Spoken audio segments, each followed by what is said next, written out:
চলাকালীনই হঠাৎই ধোঁয়া দেখতে পাওয়া যায় এবং তারপরে কিন্তু রোগীদের নিরাপদে বের করে আনা হয়েছে এমনটাই জানা যাচ্ছে। আমাদের অপর প্রতিনিধি ময়ূক ঠাকুর চক্রবর্তীও রয়েছেন আমাদের সঙ্গে ওই একই জায়গা থেকে। ময়ূক, তুমি যেখানে রয়েছো এই মুহূর্তে ঠিক কি দেখছো? রোগীরা সকলে নিরাপদে বাইরে বেরিয়ে আসতে পেরেছেন তো? ফার্স্ট ফ্লোরে নয়, ছিল second floor, third floor, fourth, 7 floor অব্দি পেশেন্ট ছিল। আমরা সবাইকে রেস্কিউ করি, আর ভয়ের কোনো কারণ নেই। পেশেন্ট ওপরে আটকে ছিল? না, আটকে ছিল না, সবাই ভালোই ছিল। আমরা নাবিনি তার আগে, আগুন লাগার মোটামুটি আগেই, সাইরেন বাজার পরে আমরা সব নাবিনি। ঠিক আছে। কতজন পেশেন্ট কি আর কিছু বলতে চাই? হ্যাঁ, কতজন পেশেন্ট প্রায় জনা 40-45। 40-45 জন পেশেন্টকে ইভ্যাকুয়েশন করা হয়েছে। আমি বিশ্বজিৎ সাহাকে বলবো দেখানোর জন্য হাসপাতালের ভেতরে যেমন এই ছবি, বাইরের ছবিটা দেখানোর জন্য বলবো। একজন পেশেন্টের আত্মীয় রয়েছেন আমার সঙ্গে। দাদা, কি অভিজ্ঞতার সাক্ষী আপনারা হলেন? অভিজ্ঞতা বলতে খুবই দুশ্চিন্তার মধ্যে ছিলাম। বাবার গত 1 মাস আগে ব্রেন স্ট্রোক হয়েছিল, এখানেই ভর্তি ছিল। বলুন আপনার বাড়ি কোথায়? আমার বাড়ি নদিয়ার কৃষ্ণনগর। নদিয়ার কৃষ্ণনগরের বাসিন্দা আপনি। নাম কি আপনার? আমার নাম ডক্টর নিমাই চন্দ্র দাস। নিমাই বাবু, আপনার বাবা অসুস্থ হয়েছিলেন, গত 1 মাস আগে স্ট্রোক হয়ে এখানেই ভর্তি ছিল। আমরা ভোরবেলায় কৃষ্ণনগর থেকে বেরিয়েছি, এখানে আজকে ডাক্তারের কাছে চেক আপ ছিল। এসে দেখছি বিধ্বংসী আগুন। তো সঙ্গে মাকেও এনেছিলাম দেখানোর জন্য, কিন্তু দুজনাই খুব আতঙ্কিত হয়ে গিয়েছে। এখন হসপিটালের বাইরে তাদেরকে নিয়ে গিয়ে বাইরে একটা গাছতলায় বসিয়েছি। হ্যাঁ, এখন তারা মোটামুটিভাবে টেনশন মুক্ত হয়েছে, কিন্তু প্রথম দিকে খুব হাত পা কাঁপছিল এবং খুব ভীত হয়ে গিয়েছিল। যাই হোক, এখানকার হসপিটালের যারা স্টাফ তারা খুব যখন আগুন লাগলো, যে সময় আপনার বৃদ্ধ বাবা মা তখন আপনার সঙ্গে ছিলেন, সেই সময় ছবিটা একটু বলুন। সেই সময় তারা খুবই আতঙ্কিত হয়ে গিয়েছিল, খুবই চারিদিকে ধোঁয়া, এবং হাসপাতালের যারা কর্মী তারা খুবই সহযোগিতা করেছে এবং হাসপাতাল থেকে খুব দ্রুত তারা বাইরে বের করে দিয়েছে। এবং ধোঁয়া কোন জায়গাটা ছিল ভাই, আপনি যদি একটু বলেন? আপনার তো হাসপাতালের স্টাফ। ধোঁয়া তো আপনাদের ফার্স্ট ফ্লোর ক্যাথলেবে ওই short circuit, AC short circuit থেকে হয়েছিল। তো তারপর আমরা ওটিতেই ছিলাম, আমরা ওটি চলছিল, প্রায় 14 আছে টোটাল ওটি ছিল। তো স্যারের ওটি চলছিল, টোটাল সঞ্জীবিতা স্যারের ওটি চলছিল।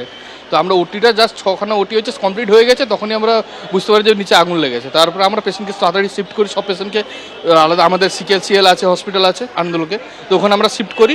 সব হসপিটাল মোটামুটি সব সুরক্ষিতভাবে আছে সবাই, তো আমরা শিফট করে দিই সবাই। সমস্ত পেশেন্টদের সুরক্ষিতভাবে নিরাপদ জায়গা বার করা হয়েছে। হ্যাঁ, সব জায়গায় নিরাপদভাবে আমরা সিকেএল হসপিটালে অ্যাম্বুলেন্সকে আমরা পাঠিয়ে দিয়েছি, ওখানে সুরক্ষিতভাবে রাখা। কিন্তু ক্যাথল্যাবের যে ছবি একটু আগে আমরা দেখলাম, সে তো ভয়ানক। সেখানে এখন আগুন লেগেছে, ওখানে সাইডে আগুন লেগেছে, ওখানে দমকল এসে নিয়ে যাচ্ছে। ওই জন্য যখন আগুন লেগেছে বা ধোঁয়া ছিল, তখন তো পেশেন্ট এখানে ছিল, তো আরো ডেঞ্জার। পেশেন্ট এখানে আগুন যখন ধোঁয়াটা স্প্রেড করে, তখন আমরা ওটি শেষ হয়ে গেছিল, তখন আমরা সব স্টাফরা মিলে পেশেন্টকে আমরা শিফটিং করি বাইরে বের করে নিয়ে আমরা অ্যাম্বুলেন্স করে সিকেএসএল আমাদের আন্দোলন হসপিটাল আছে, ওখানে আমরা শিফটিং করে দিই। কত পেশেন্ট ছিল? মিনিমাম প্রায় 70-75 এরকম হবে। এত লোককে আপনারা প্রায় 70 জনকে ইভ্যাকুয়েট? হ্যাঁ, সবাইকে আমরা শিফট করে দিয়েছি। আপনার নাম? আমার নাম কমলেশ দাস। অনেক ধন্যবাদ কমলেশ। হাসপাতালের একজন কর্মীর সঙ্গে আমরা কথা বলছিলাম। 70 থেকে 75 জনকে তারা ইভ্যাকুয়েট করেছেন, বাঁচিয়েছেন, অন্যত্র নিয়ে এসেছেন। হাসপাতালের মধ্যে এখনো যে ছবি দেখতে পাওয়া যাচ্ছে, সমস্ত জায়গায় বিদ্যুৎ সংযোগ বিচ্ছিন্ন করে দেওয়া হয়েছে, যাতে কোনো দুর্ঘটনা নতুন করে না ঘটে।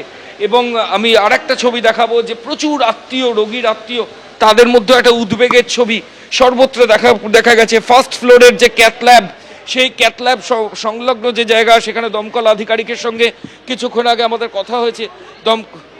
কি অবস্থা এখন এই মুহূর্তে দিদি? এই মধ্যে আমরা সেফ জোনেই আছি, পেশেন্টও সেফ আছে। আমরা সঙ্গে সঙ্গে আমাদের পাশের বিল্ডিংগুলোতে পেশেন্টকে নিয়ে যাওয়া হয়েছে।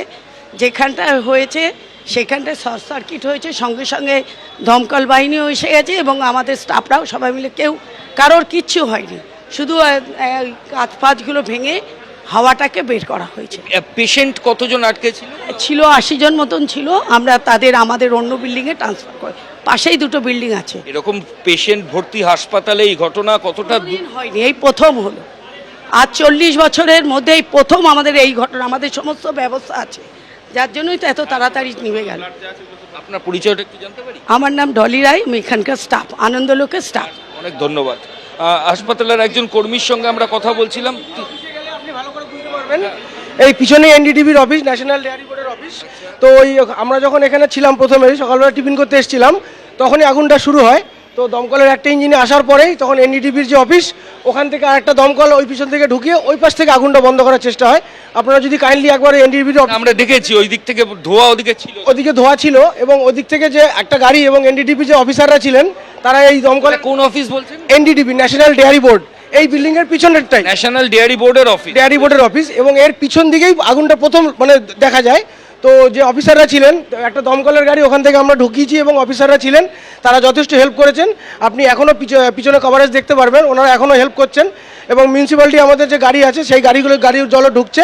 মানে পিছন দিক থেকে আগুনটা আগে লেগেছিল, ওই পিছন দিক থেকে আগুনটা কি পরিস্থিতি ছিল এখানে, মানে পরিস্থিতি মানে ভয়াবহ পরিস্থিতি ছিল, সেটা আর মানে বলার কিছু ছিল না। যেখানকার যত অ্যাম্বুলেন্স ছিল সব অ্যাম্বুলেন্স এসছে এবং আমাদের এই পেশেন্টদের আনন্দলোক হাসপাতালের যারা স্টাফরা ছিলেন তারা যথেষ্ট দক্ষতার সঙ্গে পেশেন্টদের এখান থেকে সরিয়ে নিয়েছে। এবং একটু আগে আপনি শুনলেন যে একজন ভদ্রমহিলা ছিলেন, উনি বললেন যে অফিসাররা বা পেশেন্টরা, আমি বলছি প্রায় 70-80 জন পেশেন্ট সেখানে হাসপাতালে এই ঘটনা। এক্স্যাক্টলি আমি কাউন্টিং অফ যা পেশেন্ট আমি সেটা ঠিক বলতে পারবো না, কিন্তু যারা এই আনন্দলোক হাসপাতালে যারা ছিলেন, আমরা এখানে প্রত্যক্ষদর্শী ছিলাম, তারা যথেষ্ট দক্ষতার সঙ্গে কাজ করেছে এবং পেশেন্টদের এখন সেফ জোনে। দমকল বলছে যে আগুন মোটামুটি নিয়ন্ত্রণে। দমকল আগুন এখন পর্যন্ত নিয়ন্ত্রণে আছে, কিন্তু আপনি ব্যাক সাইডটা গেলে দেখতে পারবেন ওখান থেকে এখনো কিছুটা ধোঁয়া দেখা যাচ্ছে।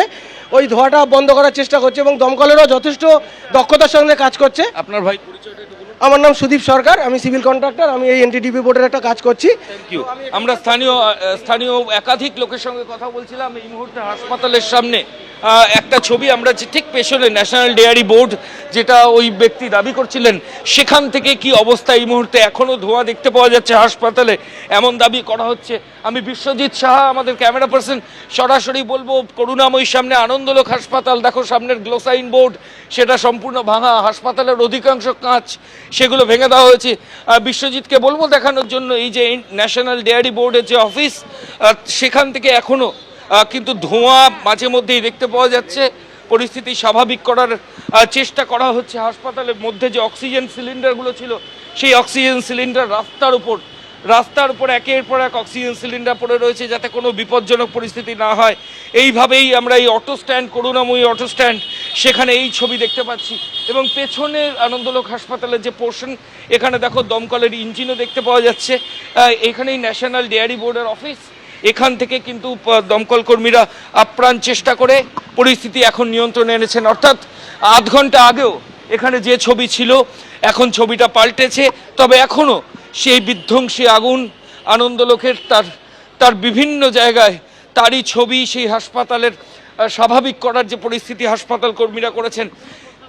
ভাই, এই যে অক্সিজেন সিলিন্ডার এগুলো সব আপনারা বাইরে বার করেছেন? হ্যাঁ, সব এখানে ছিল। আগুন লাগার ভয়ে আমরা বাইরে বের করে দিয়েছি যতটা সম্ভব হয়েছে। ভেতরে আর নেই ভর্তি সিলিন্ডার। আর যতটা চেষ্টা করে পেশেন্ট সব প্রথমেই সেভ করে দেওয়া হয়েছে, অন্য ব্রাঞ্চে আমাদের শিফট করে দেওয়া হয়েছে।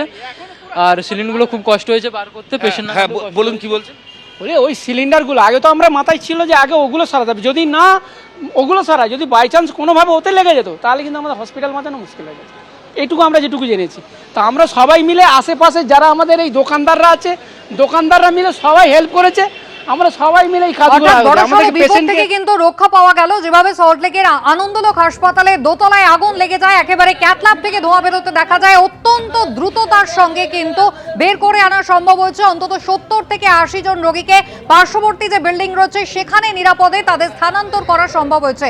গতকালই বর্ধমানের নবাবহাটে 19 নম্বর জাতীয় সড়কের ধারে অন্নপূর্ণা নার্সিং হোমেও ভয়াবহ আগুন লেগেছিল। দমকলের 4টি ইঞ্জিন আগুন নিয়ন্ত্রণে আনে। আর তারপর পরেই আজ সল্টলেকে আনন্দলোক হাসপাতালে অগ্নিকাণ্ডের ঘটনা। সমস্ত রোগীরা তারা নিরাপদে রয়েছেন। উদ্বিগ্ন আত্মীয় পরিজন, তাদেরকেও কিন্তু ভরসা দেওয়া হচ্ছে কোনো বিপদ ঘটেনি, পরিস্থিতি নিয়ন্ত্রণে আনা সম্ভব হয়েছে।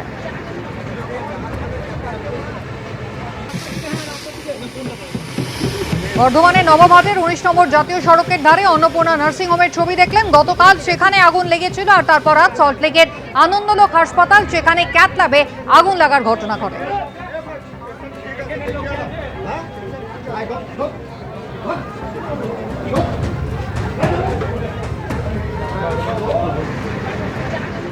এবিপি আনন্দ, এগিয়ে থাকে, এগিয়ে রাখে।